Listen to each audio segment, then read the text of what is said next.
Hi everybody, hope everyone is doing well today.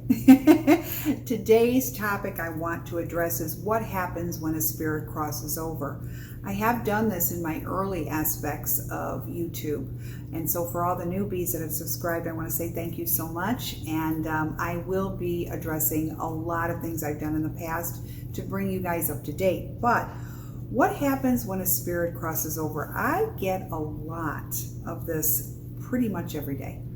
When somebody's loved one has passed, the first thing they'll say is, are they okay? Usually they will cross over, but from time to time, I do have spirits that have not crossed over. And they'll say, well, how can you tell? Well, that's my little thing. But I will tell you this, okay?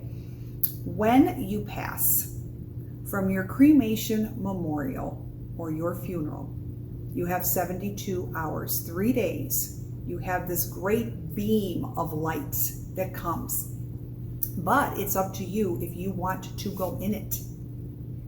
So you've got 3 days, and the reason why God gives us time, so once we've passed, do we want to stick around, see our funeral, see our memorial, take care of loose ends to see what our loved ones are doing for us, who came to our funeral?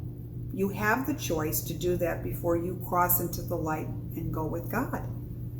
You have that 3-day mark, 72 hours, and then the light gets smaller and dimmer until it closes. So I always tell people, when it's your turn and it's your time to go into that light.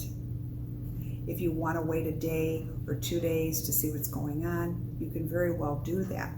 But I do suggest you go into that light, because once you go into that light, you are one with God. You become a supernatural. What does that mean? You have carte blanche to come back and forth as often as you want. You know, people go, really? Yeah. You have the choice of the era that most satisfied you. So in other words, say you're 80 years old and you passed, and you really were happy when you were 25. You will come back as a 25-year-old to whoever who can see you, such as myself.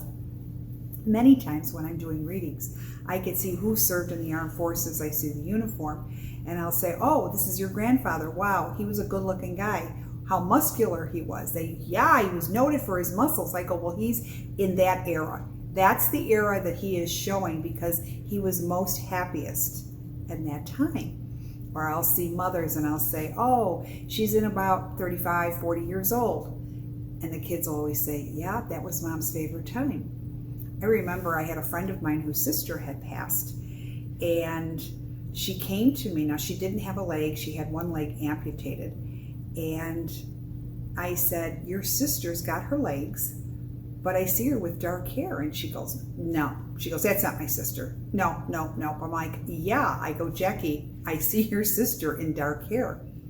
Well, when I went to the wake, and they have the pictures on display and everything, she came up to me running. She goes, oh my God, she said, Susan, I cannot believe it. You are so right. She goes, this is my sister. And when I told my nieces and nephews that you saw her with dark hair, they're like, yeah, don't you remember when mom had dark hair? She was the happiest. And they had pictures of her with her dark hair. So it's quite interesting.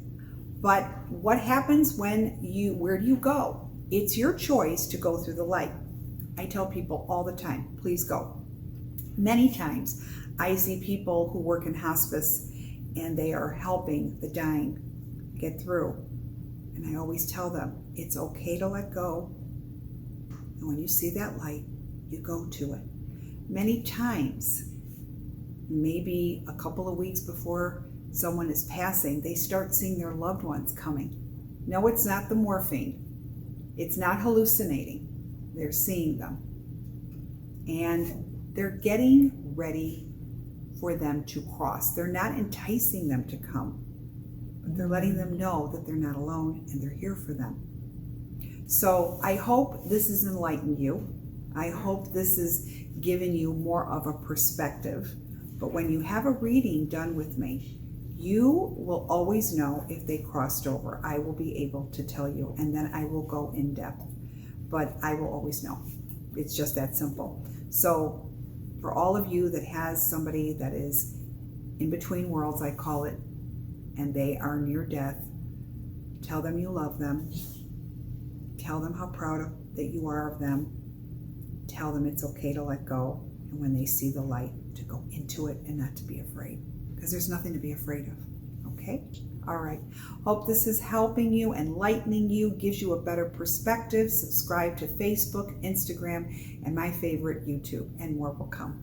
All the best. Have a blessed week. Take care. Bye-bye.